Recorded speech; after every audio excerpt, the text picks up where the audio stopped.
여러분 안녕하십니까, 김영삼입니다. 오늘도 빈자리를 이렇게 보고 있으니까 참 여러분들이 그립습니다. 이렇게 대화를 하면서 강의를 하면 강의 내용도 더 재밌어지고 또 호흡하면서 이렇게 강의를 할 수 있는데, 비의자만 보고 강의를 하려고 보니까 뭔가 이게 이 대화와 단절, 사람과 사람 사이의 교감 이런 게 다 없어져 버리는 것 같습니다. 그렇지만 온라인으로나마 이렇게 강의를 진행할 수 있게 돼서 이 소중한 시간을 빌어서 재밌는 대화를 나눠볼까 합니다. 오늘 주제는 메카시즘입니다. 우리가 흔히 메카시즘이 마녀 사냥이다, 공산당을 때려잡기 위한 선동이다, 이렇게 알려져 있습니다. 어떤 자료를 보니까 미국 역사상 최대 정치 광풍이다, 이렇게 얘기했는데, 자, 그럼 메카시즘의 본질이 뭔지를 우리가 좀 냉정하게 들여다보도록 하겠습니다. 이 메카시즘을 이해하는 데 있어서 아주 중요한 시사점을 던져주는 두 권의 책이 있습니다.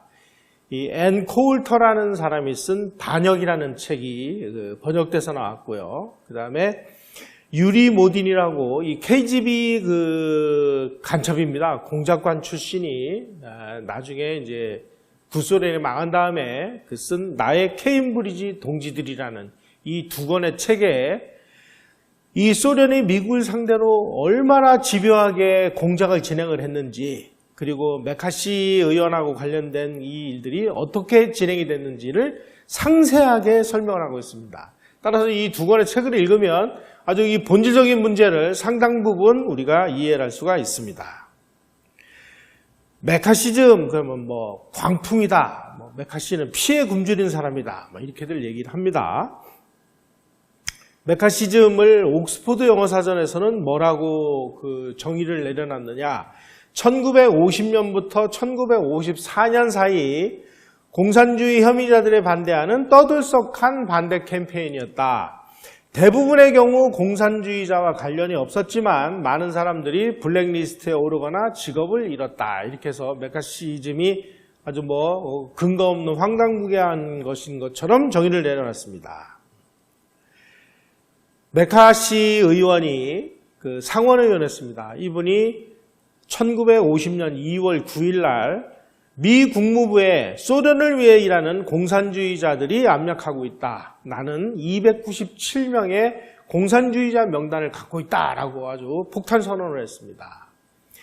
그리고 나니까 이제 벌떼같이 야, 그러면 공산주의자 증거를 내놔봐라, 공산주의자를 때려잡자, 난리가 났죠. 난리가 나가지고, 그런데 이 메카시 의원은 아마 정보기관 누군가로부터 그런 귀뜸을 받았던 것 같아요. 막 이제 공격이 나오고 미국에서 야, 이 공산주의자들 때려잡자, 내쫓자 그래가지고 대대적인 공산주의자 색출운동이 벌어져가지고, 과학자인 로젠버그 부부가 이제 미국에다가 핵기밀을 넘겼다는 죄목으로 사형을 당하고, 찰리 채플린이 미국에서 추방을 당하고, 하여간 용공 시비로 옷을 벗은 공직자가 5,300명이나 될 정도로 아주 그야말로 뜨거운 열풍이 불었습니다. 그런데 메카시 의원이 빨갱이 명단이라고 얘기를 했는데, 야, 그러면 그게 빨갱이인 증거를 내놔봐. 그러니까 증거를 대지를 못한 거예요. 그래서 메카시 의원은 거짓말이다, 가짜다, 이런 식으로 난리가 났고, 또 한편에서는 메카시 의원이 옳다라고 또 편들어주는 사람이 있었고, 편들어주는 사람 중에 아주 재밌는 게 로널드 레이건, 나중에 미국 대통령이 되죠. 월트 디즈니 이런 분들이 메카시 의원을 계속 옹호를 했고, 찰리 채플린이라든지 아선 밀러라든지 이런 사람들은 야, 터무니없는 거짓말이다, 이런 식으로 메카시 의원을 공격을 하고 이랬습니다. 그래가지고 좌익들이 또 미국 내에도 좌익들이 많았거든요. 근거를 제시하지 못하니까 이제 메카시는 거짓말장이다, 이래가지고 또 난리가 났습니다. 미국 사회가 부글부글 끓었죠. 바로 이 사람이 그 당시에 미 FBI 국장이었었던 에드거 후버라는 사람인데, 이 사람이 이 무렵에 이제 소련 암호문을 해독을 하고 있었습니다. 그래서 이 로젠버그 부부가 이 소련에다가 이 원자탄 기밀을 넘겨줬느냐 하는 것을 입증을 해야 되는데, 이때 이 FBI가 이 소련 암호문을 해독하고 있었기 때문에 이거 소련에다 넘겨준 거 맞아 라고 인정을 하면 자기네들이 소련 암호를 해독한 사실이 들통나니까 우리는 모른다 이렇게 그 침묵을 지켰습니다. 이렇게 되니까 이제 메카시 의원은 저 거짓말장이다 이런 식으로 그냥 완전히 이제 망신차이가 됐습니다. 이 좌익들로부터 아주 뭐 적폐 세력으로 이 공격을 받아가지고 아주 상당한 그 정치적 위기에 처했습니다. 특히 그 에드워드 머로라고 하는 미 CBS 기자는 메카시 발언은 전혀 근거가 없다. 그는 아주 뭐 천하의 거짓말장이다. 이런 내용을 그 시사 프로인 그 See It Now라는 방송에서 해가지고 아주 메카시 의원을 그야말로 한마디로 묵사발을 만들어 버렸습니다. 문제는 나중에 밝혀진 바에 의하면 그 시절에 미국은 아주 소련 간첩들의 천국이었다는 사실입니다. 요 오른쪽에 있는 그 타임지 그 표지에 스탈린이 등장을 하는데요. 왜 등장을 시켰느냐? 그 당시에 이 나치 독일이 제2차 세계대전을 일으키고 그 다음에 일본하고 이탈리아가 추축국을 형성을 하니까 미국이 2차 세계대전에 참전을 하는 과정에서 이 나치 독일이라는 이 악당을 물리치기 위해서 소련하고 손을 잡은 거예요. 말하자면 이제 동맹국이 된 겁니다. 그러니까 자본주의 종주국 미국하고 공산주의 종주국 소련이 한편이 된 거예요. 나치 독일을 전쟁을 하기 위해서. 그러다 보니까 미국 입장에서 보면은 그 전까지만 해도 야, 공산주의는 정말 나쁜 거야. 너희들 공산주의 뭐 이런 거 알면 안 돼. 뭐 경각심을 높이고 있었는데 소련하고 동맹을 맺다 보니까 야, 그동안 우리가 얘기한 거 공산주의 그다지 나쁜 거 아니야. 스탈린 이 사람도 알고 보면 이웃집에 있는 저 친절한 그 엉클 조 아저씨 알지? 조 아저씨나 마찬가지라 아주 친절한 아저씨야. 너무 겁먹을 필요 없어. 뭐 이런 식으로 공산주의에 대한 유화 정책을 이제 미친 듯이 펼친 것입니다. 그래가지고 미국 정부가 돈을 대가지고 공산주의는 나쁜 것이 아니다라고 캠페인을 하는 일까지 벌어졌어요. 그래서 이른바 이 시기가 미국판 햇볕 정책이 판을 쳤던 시기다 이렇게까지 얘기를 합니다. 이렇게 이 공산주의에 대한 경각심이 낮아진 틈을 이용을 해서 이 소련 공산당들이 대대적으로 이 공작을 진행해가지고 많은 사람들이 공산주의에 포섭이 돼가지고 소련을 위해서 일하는 그런 간첩 행위를 서슴지 않게 됐습니다. 그 중에 대표적인 인물이 누구냐? 엘저 히스라는 사람입니다.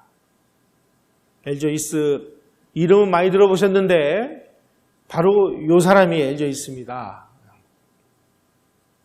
소련 간첩입니다. 그런데 이 엘저 히스라는 사람은 하버드 법과대학원 출신입니다. 미국에서 최고 엘리트들만 나온다는 그 하버드 법과대학원을 나와가지고 1935년에 미 국무부에 들어가가지고 특별보좌관으로 공직생활을 시작했습니다. 이때서부터 이제 승승장구하기 시작한 거예요. 뭐 공부 잘하니까 아주 뭐 고속 승진을 했겠죠. 그래가지고 1944년부터는 앞으로 2차 세계대전이 끝나면 전후 세계 질서를 이 국제연합이라는 걸 만들어서 국제연합을 통해서 실행을 하자. 그래가지고 유엔을 창설하는 계획을 만든 사람도 이 소련 간첩이에요. 엘저 히스입니다. 더 재밌는 건 1945년 2월 달에 얄타 회담에 루스벨트 대통령이 참석을 했는데 그 얄타 회담에 루스벨트 대통령의 옆에서 이 국제 정세를 보좌를 하면서 뭐 폴란드 이런 나라 소련한테 넘겨줍시다 라고 제안을 한 사람이 소련 간첩 엘저 히스였다는 사실이 나중에 밝혀졌습니다. 자, 요게 연합국 순회들이 흑해 휴양지 얄타에서 모여가지고 얄타 회담을 할 때 사진입니다. 요게 스탈린, 이쪽이 가운데가 루스벨트 대통령, 그리고 처칠 수상이 있는데 루스벨트 대통령 바로 뒤에 동그라미를 친 저 인물이 바로 엘저 히스입니다. 바로 이 친구가 스탈린의 간첩이었다는 사실을 어느 누구도 몰랐었습니다. 그래서 한반도를 2차 세계대전 끝난 다음에 신탁 통치를 합시다. 폴란드 이런 것들 골치 아프니까 동유럽 이런 거는 통째로 소련에게 넘겨줍시다 하는 너무나 많은 양보를 하도록 만든 것이 엘저 히스였다는 사실이 밝혀졌습니다. 나중에 미국이 몇십 년 후에 밝혀낸 베노나 문서라는 것에 의하면은 이 얄타 회담이 끝난 다음에 엘저 히스가 감쪽같이 사라져가지고 어디를 갔었는데 나중에 알고 보니까 그게 알레스라는 가명을 쓴 엘저 히스가 비밀리에 소련을 방문하고 온 사실이 나중에 밝혀지기도 했습니다. 한마디로 얘기하면은 그야말로 아주 고급 소련 간첩이었죠. 트루먼 정부에서는 아주 더 승승장구해서 국무부의 정책국장이 돼가지고 아까 말씀드린 유엔 창설을 주관하는 그런 역할을 했고요. 또 유엔 헌장을 기초한 샌프란시스코 회의의 사무총장을 맡았습니다. 그래서 오늘날 유엔 탄생의 주역이 소련 간첩이라는 사실을 여러분들 기억하시기 바랍니다. 그리고 국제평화를 위한 카네기 재단의 총재까지 역임을 했던 그야말로 미국에서 무시할 수 없는 권위를 가지고 있는 사람이었습니다. 이 사람이 소련 간첩 혐의로 이제 수사를 받으니까 1946년에 국무부의 공고를 받아서 이제 행정부에서 사직을 했는데 엘저 히스가 바로 소련의 간첩이라는 그런 정보를 제공한 사람이 등장을 했습니다. 바로 요 휘테커 챔버스라는 사람입니다. 이 사람은 콜롬비아 대학교를 다닐 때 공산주의 서클에 가입을 해가지고 미국에서도 공산당이 있었습니다. 미국 공산당에 가입을 했고 그냥 공산당에 가입만 한 게 아니고 1933년에 모스크바로 가서 모스크바에서 아주 고위 첩보원 훈련까지 받고 온 아주 거물 간첩이었습니다. 그런데 자기는 그야말로 공산주의를 믿고 사상적인 조국이 소련이라고 믿었는데 1939년에 소련이 나치독이라고 불가침 협정을 맺은 다음에 폴란드를 두나가다가 쳐들어가가지고 폴란드를 분할해서 둘이 찢어먹었습니다. 이 모습을 보고 야, 이게 공산주의가 이게 말이 아니구나. 이런 거짓말쟁이 같으라고. 이때 이 소련과 나치 독일이 폴란드를 찢어먹는 걸 보고 충격을 받아가지고 공산주의의 한멸을 느껴가지고 전향을 했습니다. 양심적인 인물이죠. 그래서 이 휘테커 챔버스가 국무부 차관을 지내는 아돌프 벌이라는 사람하고 그래도 친분이 있어가지고 이 사람에게 나도 소련 간첩이었는데 내가 알고 있는 미 행정부에서 지금 암약하고 있는 고위층 중에 소련 간첩이 24명 있는데 24명 명단을 미 국무부 차관에게 제공을 했습니다. 바로 이 챔버스가 제공한 그 간첩 24명 명단 안에 엘저 히스를 비롯해서 그의 동생 도널드 히스가 포함이 돼 있었습니다. 충격을 받아가지고 이 국무부 차관이 그 관련 사실을 루스벨트 대통령에게 보고를 하니까 야, 지금 우리가 소련하고 지금 이렇게 전쟁을 하고 있는데 소련하고 가까운 사람이라고 얘기하는 것 같으니 그 사람 우리가 중용해야 되는 거 아니냐. 그래가지고 엘저 히스를 진급을 시켜가지고 얄타 회담에 자기를 보좌하는 보좌역으로 임명을 합니다. 웃기죠? 그 당시 미국이 이랬었습니다. 여러분 이 이야기하고 지금 우리 대한민국의 상황하고를 한번 가만히 비교를 하면서 이 내용을 한번 경청을 해보십시오. 지금 우리가 어떠한 상황에 있는지.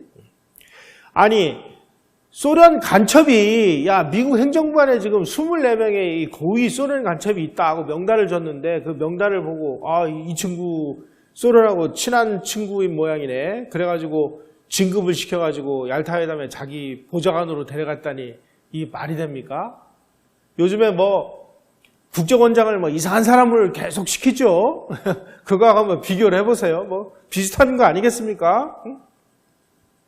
또 한 사람의 그 제보자가 있었습니다. 엘리자베스 벤틀리라는 이 여성도 소련 간첩이었습니다. 금발의 스파이 여왕이다라고도 이렇게 알려져 있는데, 금발의 스파이 여왕 치고는 그다지 미모가 뛰어난 것 같지는 않은데, 어쨌든 하여간 이 엘리자베스 벤틀리가 소련 간첩으로 활동을 하다가 1945년에 FBI에 자수를 하면서 미국 행정부에서 활동하고 있는 약 80여 명의 소련 간첩 명단을 FBI에다가 넘겨줬습니다. 이런 내용들이 아마 메카시 의원에게 흘러간 거 아닌가 이렇게 생각이 듭니다. 이렇게 되니까 휘테커 챔버스도 그렇고 엘리자베스 벤틀리도 그렇고 이 좌파들이 이 변절자야 그러면서 미친 듯이 공격을 하고 이 사람들이 간첩인 증거를 내라 하고 물고 뜯고 그래가지고 아주 애를 많이 먹었다고 그래요. 그래서 이 엘리자베스 벤틀리가 소련 간첩이라고 한 증언에 대해서는 신경질적인 노천에 공상이니 뭐니 온갖 그야말로 마타도가 시작이 됐습니다. 더 충격적인 일이 벌어졌습니다. 캐나다에서 캐나다 주재 소련 대사관에서 근무를 하던 이고르 쿠젠코라는 그 사람이 극비 문서를 빼돌려가지고 캐나다로 망명을 했습니다. 1945년에. 그래가지고 복면을 쓰고 있죠. 저 복면을 쓰고 있는 사람이 이고르 쿠젠코인데 이 사람이 자기의 신분이 드러날까봐 복면을 쓰고 언론하고 인터뷰를 하는 그런 사진입니다. 원래 사진은 오른쪽에 있는 이런 사진인데 이 이고르 쿠젠코가 캐나다 정부로 망명을 하면서 캐나다의 고위층에 암약하고 있는 22명의 소련 간첩 명단을 넘겨줘가지고 이 캐나다의 방첩기관이 이 사람들을 다 체포를 했습니다. 그리고 이 이고르 쿠젠코가 미 고위층에서 활약하는 소련 간첩 명단도 넘겨줬습니다. 캐나다 정부가 이 내용을 너무 충격적이니까 미국 정부에다가 제공을 했어요. 이러니 엘리자베스 벤틀리, 그 다음에 챔버스, 이고르 쿠젠코 이런 사람들이 지금 미 행정부 안에 이런 간첩들이 있다 명단들이 오니까 난리가 난 거죠.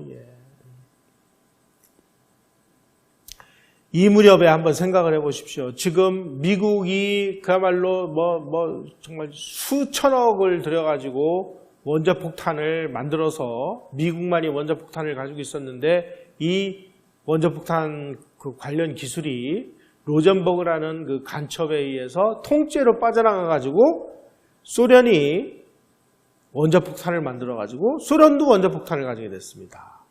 거기다가 또 중국이 공산화되고 이런 경천동지할 일이 벌어지니까 이거 민주당 정부 너희들 지금 공산당에 대해서 손 놓고 있는 거 아니냐 그래가지고 메카시 의원이 애치슨 국무장관을 향해서 공산주의에 대해서 낑낑거리고 우는 소리를 내고 굽실거리고 이런 어설픈 외교관이 미 국무부 장관에서 나 그만둬라 하고 이러다 보니까 미 정부가 계속 수세에 몰려가지고 안 되겠다. 의심나는 사람들을 조사를 하자. 그래가지고 공직자 국가충성심사위원회라는 것을 설치를 해가지고 의심인물을 조사하기 시작을 했습니다. 바로 이때 미 상원의원으로 당선이 된 리처드 닉슨이라는 젊은 의원이 이 위원회 의원장을 맡아가지고 휘테커 챔버스를 불러가지고 증언을 듣고 엘리자베스 벤틀리를 불러서 증언을 듣고 그래가지고 이 간첩들을 이제 색출하고 고발하는 일을 맡았는데 그 고발하는 일을 리차드 닉슨이라는 사람이 시작을 해서 아주 반공의 화신 같은 인물로 등장을 했습니다. 그래가지고 이 엘저 히스를 끝까지 물고 늘어져가지고 위증죄로 그 감옥에 집어쳐넣는데 성공을 했습니다. 원래는 간첩죄로 그 감옥에 들어갔어야 되는데 간첩죄의 경우는 공소시효가 끝나가지고 나는 소련의 스파이라는 것을 부인했다라는 진술로 인해 가지고 위증죄로 처벌을 받아가지고 감옥에 갔습니다. 그런데 더 웃기는 거는요. 애치슨 국무장관이 엘저 히스가 유죄 판결을 받고 감옥에 갔을 때 뭐라고 언론에다가 발표를 했느냐. 나는 엘저 히스를 배반하지 않겠다. 이렇게 얘기를 했습니다. 이게 무슨 뜻일까요? 그래서 엘저 히스도 혹시 뭐 소련하고 관련이 있는 거 아니냐. 뭐 이런 이야기들이 막 떠돌고 그랬었습니다. 애치슨이 엘저 히스 이런 사람들, 이 간첩들을 옹호하고 나니까 드디어 메카시 의원의 뚜껑이 열려가지고 나는 공산주의자 명단을 가지고 있다라는 것을 발표를 한 거죠. 여러분 나중에 닉슨이 대통령이 돼가지고 워터게이트 사건으로 그 불명예 퇴진을 하죠. 왜 퇴진을 했을까요? 바로 엘저 히스 사건하고 관련이 있다라는 것이 이 반역이라는 책을 쓴 저자의 앵콜터의 주장입니다.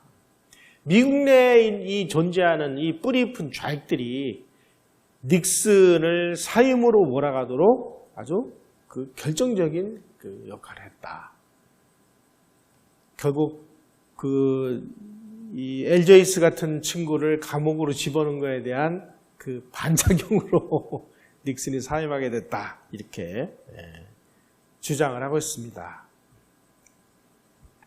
그러니까 트루먼 대통령이 이제 막 그 공산주의자들 문제 때문에 궁지에 막 몰리다 보니까 이 트루먼 대통령이 야 그러면 반공정신이 투철한 그런 사람들을 그 추천을 해라 그래가지고 추천을 받아가지고 덜레스 이런 사람들을 입각을 시킵니다. 나중에 이 덜레스가 그 미 국무장관이 돼가지고 이승만 대통령이 요구한 한미 상호방위 조약을 체결해주는 역할을 하죠. 어떤 면에서 보면 메카시의 열풍이 덜레스를 입각을 시키고 그 입각을 시킨 덜레스가 상호방위 조약을 맺어줬으니까 우리 입장에서 보면은 메카시가 가져다준 선물이라고도 볼 수가 있습니다. 또 하나의 선물이 있습니다. 1950년 6월 25일 날 공산군이 전면 남침을 하니까 이 반공주의자들이 야 지금 한국이 저렇게 소련에 의해서 좀 침략을 당하고 있는데 미국 뭐 하는 거냐 말이야. 너희들 지금 공산주의에 그렇게 옹호적인 정책을 펴도 되는 거냐라는 공격이 무서워가지고 재빨리 미군이 참전을 결정하게 됐다. 그래서 이 트루먼 대통령이 한국전에 재빨리 참전을 결정하게 된 이유 중에 하나도 이 메카시 의원 덕분이다. 이렇게 그 얘기를 하고 있습니다.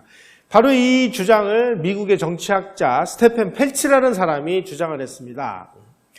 6.25 남침을 보고받은 트루먼 대통령이 반공주의자들의 오해를 사지 않기 위해서 미국의 즉각적인 참전을 결정을 했다. 이게 바로 미국 정치학자 스테펜 펠츠의 주장입니다.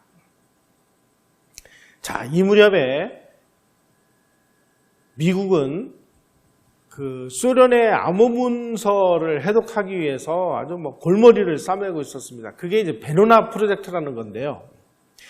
제2차 세계대전이 시작이 되다 보니까 지금 이제 뭐 미국에도 많은 간첩들이 와 있을 거를 예상을 해가지고 미 육군 특수부대장인 카터 클라크 대령이라는 사람이 1943년에 베노나 프로젝트라는 것을 시작을 합니다. 이게 소련 암호문서 해독 작전입니다. 그래서 호주의 그 오지의 그 마을에다가 아주 대형 통신소를 설립을 해가지고 뭐 태평양, 대서양을 넘나드는 모든 그 이 전파, 유선 전화 뭐 이런 것들을 전부 도청 감청을 해가지고 전부 이게 소련 암호로 돼 있기 때문에 도청 감청을 했는데 도대체 무슨 내용인지를 알 수가 없었던 거예요. 그래가지고 이제 소련 암호 문서를 이제 해독하기 위해서 많은 노력을 했는데 실마리가 안 잡히고 있던 차에 핀란드군이 아주 정말 큰 도움을 줍니다. 핀란드는 2차 세계대전 때 정말 웃기는 나라입니다. 이게 그 소련하고 그 핀란드가 붙어 있어요. 그래가지고 소련하고 이게 원수지간인데 그래서 자기네들은 소련이 미워가지고 처음에는 독일 편을 들었습니다. 그러다 보니까 독일 편을 들으니까 이제 소련이 핀란드를 쳐들어갔을 거 아니에요. 그러다가 페트사모라는 곳에서 핀란드군이 소련군에게 아주 승리를 거둡니다. 그래가지고 이 소련군이 이제 핀란드군한테 아주 당해가지고 막 암호문서를 태우고 있는데 거기를 덮쳐가지고 불에 타다 남은 암호문서를 이제 획득을 한 거예요. 이걸 가지고 있다가 나중에 가만히 보니까 독일이 이제 점점 더 그 어려운 지경으로 가고 있으니까 핀란드가 독일 편을 들었으니까 이제 국제사회에서 왕따를 당할 우려가 있잖아요. 그러니까 재빨리 미국하고 접근을 해서 우리는 사실은 독일이 좋아서 우리가 독일 편을 들은 게 아니라 소련이 미워서 그런 거다. 그런데 우리가 미국에게 큰 선물 하나 줄 테니까 우리가 독일 쪽으로 참전했던 거는 좀 눈 감아다. 이렇게 해가지고 이 불에 타다 남은 암호 문서 쪼가리를 미국에가 넘겨줍니다.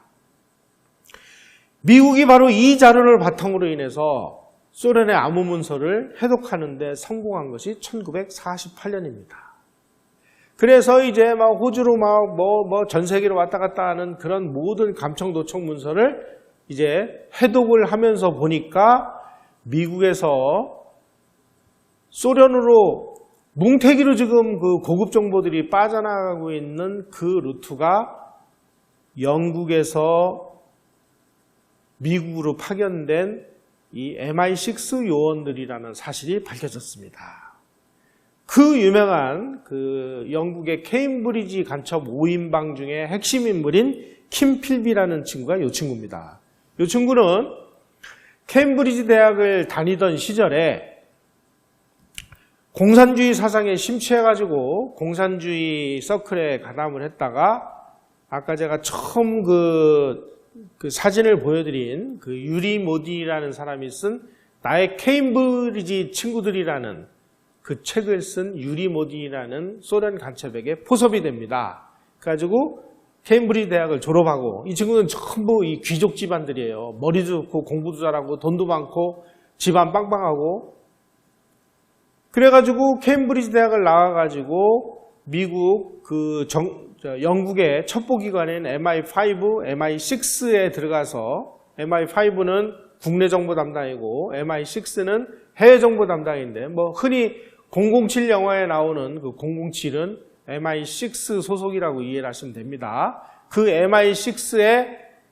3인자까지 진급을 해요. 간첩이. 여러분 우리 국정원도 한번 잘 봐야 될 것 같습니다. 좀 요즘에 국정원이 뭐 하는지 우리 잘 모르잖아요. 바로 한국의 국정원에 해당하는 MI6의 3인자가 그 당시에 이제 2차 세계대전, 그 다음에 한국전 이런 것들을 진행하는 과정에서 미국하고 영국이 동맹국이니까 동맹국 간에 서로 정보 교류를 위해서 미국에 파견이 돼서 미국 CIA로부터 야, 지금 우리가 이러이러한 작전을 하고 있는데 이런 작전들을 하고 있으니까 영국 너희들도 알고 있어 하고 작전을 보내주면 이 간첩이 이 영국 본국 정부에다 보고를 하는 게 아니라 전부 소련에다가 다 보고를 했습니다. 하여간 이 2차 세계대전 정보, 한국전 관련 정보가 극비 정보가 통째로 빠져나가는 이 루트가 바로 이 킴필비를 비롯한 이 케임브리지 5인방 간첩들이라는 사실을 미국이 파악을 하고 있었던 것입니다. 케임브리지 5인방 간첩 그러면은 킴필비, 그 다음에 가이 버제스, 앤서니 블런트, 도널드 맥클린, 존 캐런크로스 이렇게 5명을 일컫는데 이 친구들은 전부 다 영국의 귀족 집안들이고 그리고 머리도 좋고 공부도 잘하고 또 다 미남입니다. 그래가지고 이 친구들 간에는 전부 동성애의 애인 관계예요. 아주 웃기는 친구들이에요, 이게. 이 친구들이 영국 국무성, 영국 광첩기관 뭐 이런 데로 들어가가지고 고위층으로 진급을 해서 자기네들이 그 수집한 정보를 전부 소련으로 갖다가 퍼나르는 겁니다.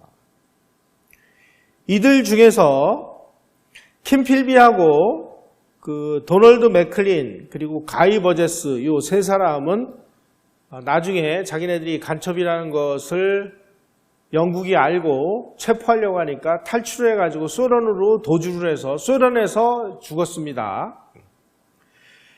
이 세 명이 바로 전 세계 첩보공작 중에서 아주 최고의 성공작이자 살아있는 정보공작의 교과서라는 평을 들을 정도였습니다.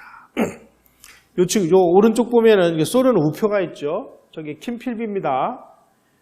킴 필비는 소련이 얼마나 이 친구가 고마웠는지 나중에 기념 우표까지 제작을 해서 만들어줬습니다.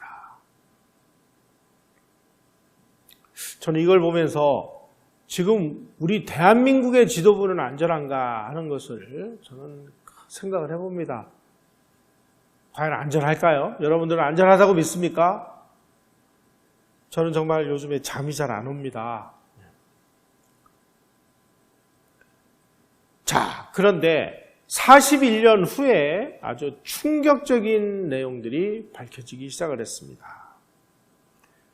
그동안에 극비에 붙여 있었던 소련 그 암호문서를 해독을 해서 도대체 소련이 미국으로부터 어떤 정보를 어떻게 빼내가고 있었는지에 대해서는 극비에 붙여져 있었는데 1995년 7월 11일 날 미국 정부가 그동안에 베일에 가려져 있었던 극비 작전이었었던 베로나 프로젝트라는 이 비밀 문서를 공개를 했습니다.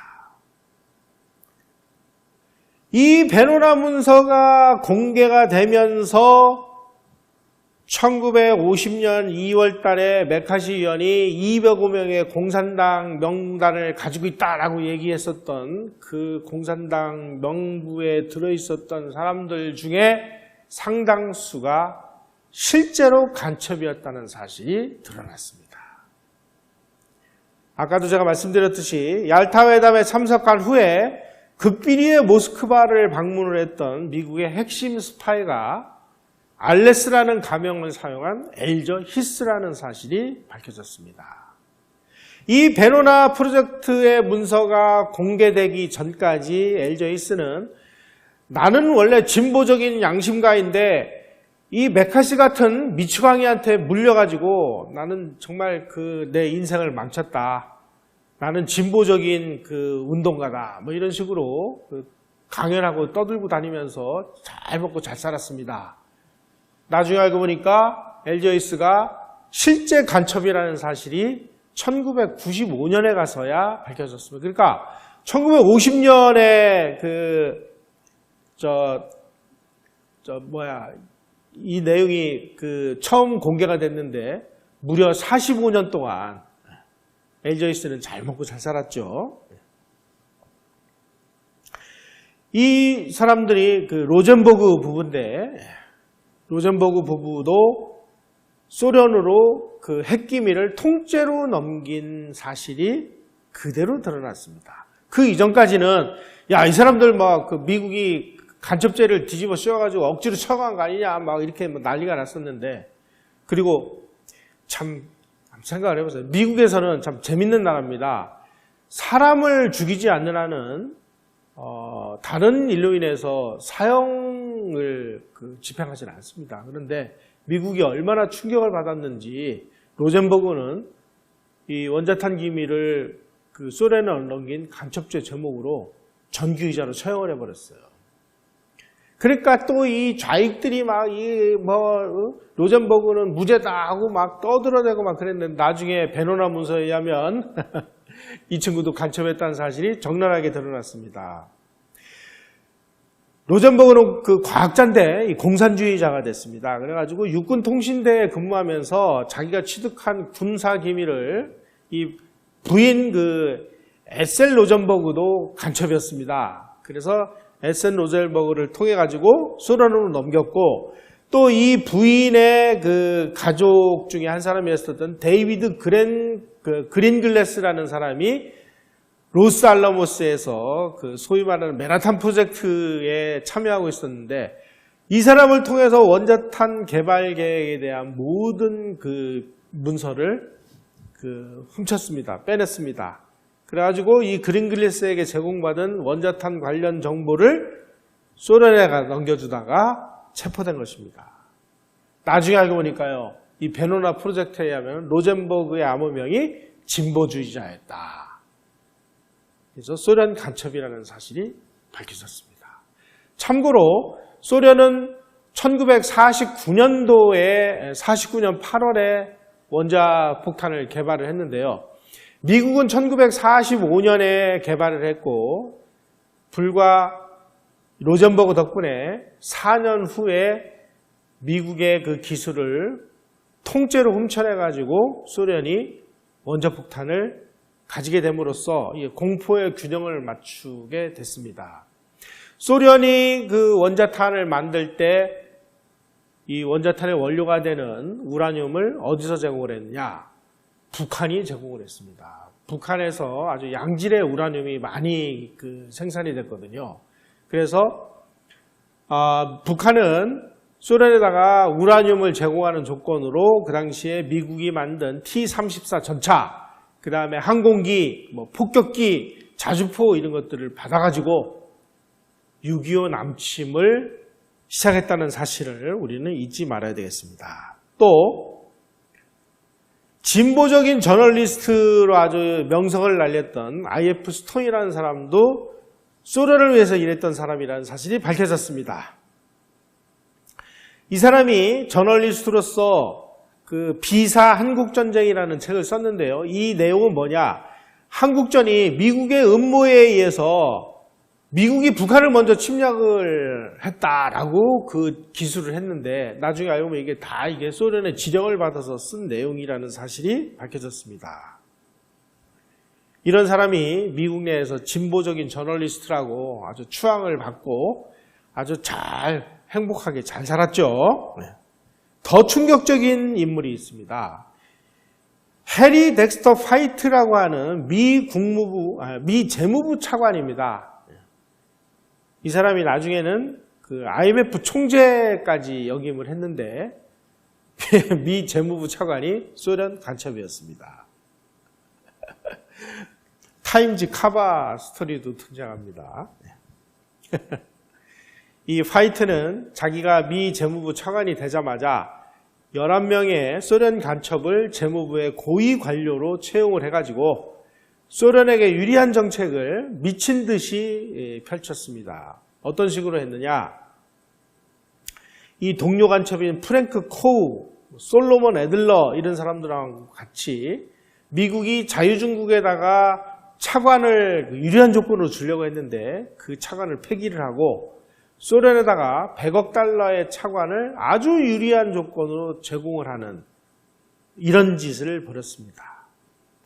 그런데 FBI가 이 화이트 이 친구가 이게 소련 간첩이다. 그러니까 조심해야 된다. 그러니 그 대통령 저 사람을 해임하든지 조심하시오 이렇게까지 얘기를 했음에도 불구하고 트루먼 대통령은 이 화이트를 계속 재무부 차관으로 근무를 시키다가 IMF 총재로까지 임명을 하는 정말 어처구니 없는 일이 벌어졌습니다. 도대체 미국 정부도 이 무렵에 제정신이 아니었던 것 같아요. 또 트루먼 대통령의 중국 문제를 보좌했던 프랭크 코우라는 친구도 소련 간첩이라는 사실이 밝혀졌습니다. 이 친구는 정체가 탄로나자마자 탈출을 해가지고 중공으로 갔습니다. 그래가지고 모택동의 고위정책 2반자가 되어가지고 대약진 운동이라는 것을 벌리도록 옆에서 열심히 부추겨가지고 수천만 명의 중국인을 죽이는 데 앞장을 섰습니다. 여러분 이런 사실을 보면 지금 우리는 어떨까요? 김대중 정부 때 북한에다가 비자금 5억 달러인가를 제공해준 혐의로 실형을 선고받았던 사람이 지금 우리 국정원장을 하고 있지 않습니까? 여러분들은 어떻게 생각하시나요, 이걸? 특히 아까 제가 말씀드린 그 영국의 MI6의 3인자였던 소련 간첩 킴 필비는 우리하고도 매우 심각한 그 관계를 갖고 있습니다. 다름 아닌 6.25와 관련 정보를 미국으로부터 캐내가지고 아주 통째로 소련에다가 넘겼기 때문입니다. 바로 이 킴 필비가 제공한 이 6.25 관련 고급 정보 이런 걸 통해서 스탈린이 김일성의 6.25 남침 계획을 승인하도록 하는데 결정적인 역할을 했다는 사실이 밝혀졌습니다. 킴 필비가 CIA의 그 정보 교류관으로 미국에 와가지고 미국 CIA로부터 야 우리가 지금 6.25와 관련해서 뭐 이러이러한 그 작전을 세우고 있는데 영국 너희들도 참고로 알고 있어 알려주면은 통째로 그걸 소련에다 넘기고 특히 이제 이 메가더 장군의 북진 작전 관련해 가지고 이 북진 관련 작전 정보가 이 킴 필비를 통해서 통째로 넘어간 사실이 나중에 밝혀졌습니다. 메가더가 유엔군 사령관으로서 뭐 인천 상륙 작전을 비롯해서 뭐 북진하는 과정에서 오늘은 말하자면 평양 숙천 지역에다가 뭐 낙하산 부대를 몇천 명을 떨어뜨리고 어디로는 뭐 무슨 부대를 어떻게 보내고 이거를 이제 미 합참에다가 그 보고를 하면 미국 합참이 CIA를 통해서 야 우리가 지금 이렇게 전쟁을 하고 있으니까 동맹국들에게 관련 정보를 좀 알려라. 그러면 이 동맹국들이 영국이니까 영국의 CIA 정보교류관으로 와 있던 킴 필비에게 지금 우리 메가더 장군이 북진하는 과정에 내일 여기에다가 낙하산 부대로 2,000명을 이제 낙하시킨다고 하니까 영국도 좀 잘 알고 계셔. 괜히 막 영국군 그쪽에 있는데 뭐 우리 쪽에다 총 쏘지 말고 이렇게 알려주면 이 정보를 모조리 갖다가 영국에다 쓴 게 아니고 소련에다가 제공했다는 사실입니다. 그래서 소련 간첩들은 미국 지도부가 중공을 원자폭탄으로 공격하지 않는다는 사실, 그리고 전쟁은 중국 본토로 절대 확전하지 않는다는 사실, 이런 것들을 캐내가지고 소련에다가 통보를 했습니다.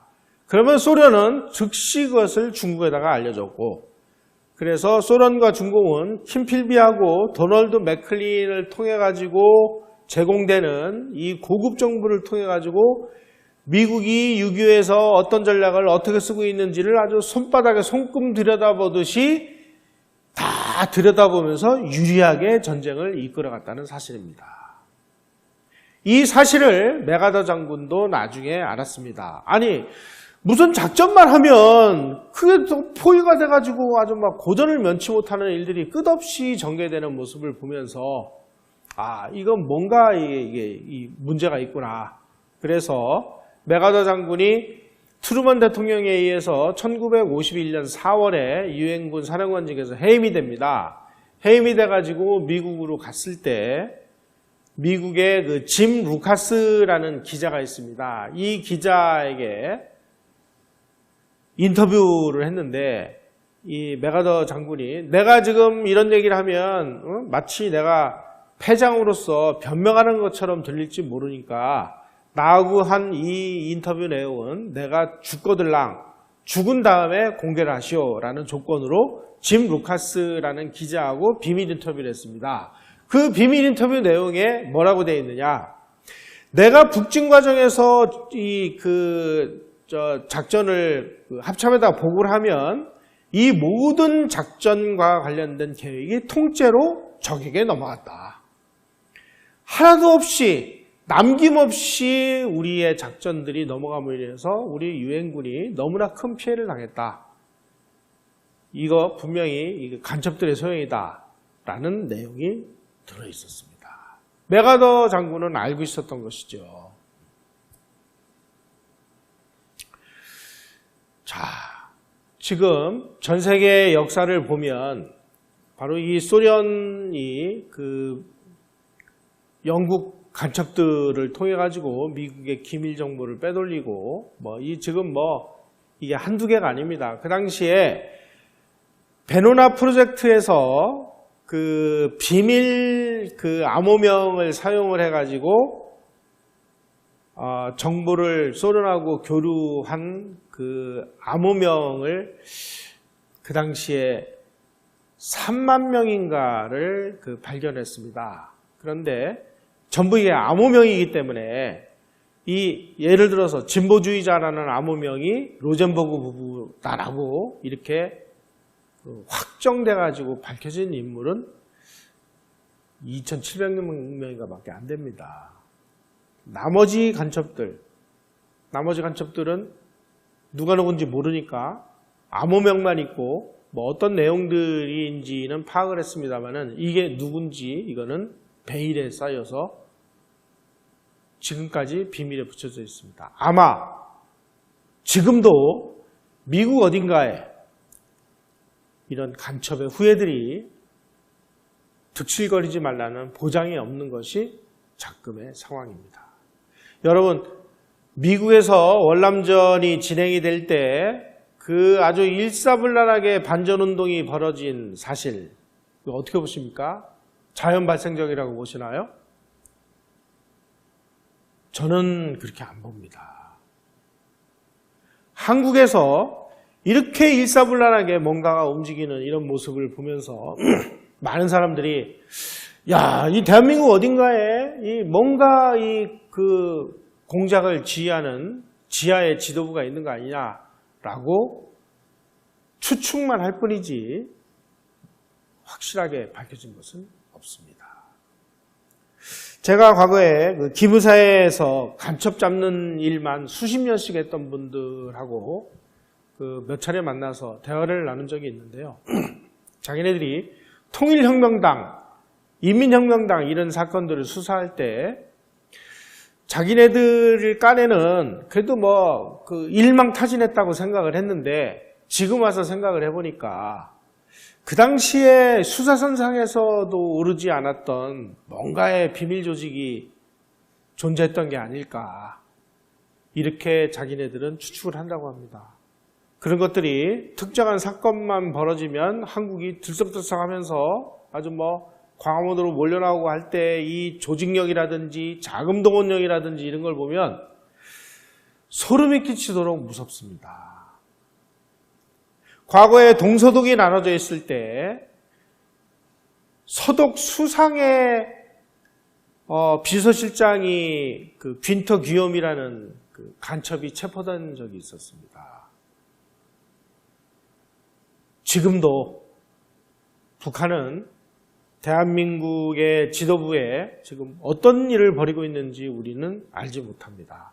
그런 일을 하라고 만드는 세금을 들여서 만드는 부서가 국정원이고 경찰의 대공부서고 검찰의 공안부서인데 지금 김영삼 정부 이래로 공안부, 경찰, 대공부서, 국정원 이런 것들은 지금 뭐 형체도 없이 지금 다 깨 부서져 버리고 말았습니다. 자, 오늘의 주제인 메카시즘으로 한번 다시 돌아가 보도록 하겠습니다. 틈만 나면 좌파들은 뭐 공안정국 조성과 메카시즘 마녀사냐 뭐 이런 많이 봤습니다. 요즘에 이런 얘기 안 합니다. 왜냐하면 베로나 프로젝트가 공개가 되면서 메카시 의원이 주장을 했던 그런 공산주의자 중에 상당수가 실제 소련 간첩이었다는 사실이 밝혀졌기 때문입니다. 그럼에도 불구하고 우리는 아직도 메카시즘은 나쁜 것, 소위 말하는 좌익들 때려잡기 위한 반공주의자들의 마녀사냥 이런 식의 이 고정된 관념이 머릿속에서 지워지지 않고 있습니다. 어떤 교수는 이런 얘기도 해요. 메카시즘의 논리 그것이 최후의 카드인데요. 우리나라 우익은 민족주의가 없습니다. 왜냐하면 일제시대에 전부 친일파로서 투항을 했던 매국노들이니까 이 사람들의 유일한 논리는 반공이에요. 반공으로서 아직까지 정당화했거든. 반공할 것이 없으면 영웅문자를 만들어내는 거예요. 반공 하나밖에 없어요. 유일한 생명선이 반공밖에 없어요. 그런데 그것도 가짜 반공이지. 그런 반공주의자들이 만들어낸 환상이 가짜가 메카시즘이다. 이렇게 공격들을 하고 있습니다. 이런 것들을 보면. 자, 오늘 제가 말씀드린 메카시즘 이야기와 이런 주장들하고를 한번 비교해 보십시오. 어느 쪽이 올바른 이야기인지. 여러분, 이제 메카시 의원, 메카시즘 이런 거에 대해서 우리는 무죄를 선언할 때가 왔습니다. 그럼에도 불구하고 우리는 아직도 메카시즘이 무슨 죄 없는 좌익들을 때려잡기 위한 마녀 사냥이라는 식으로 머릿속에 이 잔상이 남아 있습니다. 우리 공부를 다시 해서 무엇이 사실인지, 무엇이 진실인지를 이런 기회를 통해 가지고 바로잡는 그런 기회로 삼아주실 것을 당부드리면서 오늘 강의를 이것으로 마치겠습니다. 여러분 고맙습니다.